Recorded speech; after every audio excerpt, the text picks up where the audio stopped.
y es un paciente que ha venido desde Portugal porque sufre una inflamación con molestia en la mandíbula, en el lado derecho. Hemos hecho una exploración de la cavidad oral y un estudio con TAC en el que podéis ver cómo exactamente en esta pieza, que es el primer molar inferior de la rama mandibular derecha, tenemos una alveolitis y una infección que se ha comido toda la parte ósea, dejando la estructura mandibular, la rama mandibular comprometida.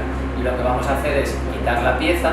Fijaros la diferencia con la misma pieza del otro lado, como la rama mandibular está íntegra y no hay esa alveolitis, pero cuando quitemos la pieza vamos a encontrarnos una cavidad que va a quedar hueca y que va a hacer muy débil la rama mandibular, muy fácil que se pueda fracturar. Por lo tanto, vamos a hacer una técnica de regeneración tisular guiada. Vamos a colocar una membrana de pericardio y sobre esa membrana un hueso liofilizado y un colgajo de la encía para poder permitir que regenere la mandíbula y no se pueda fracturar con facilidad.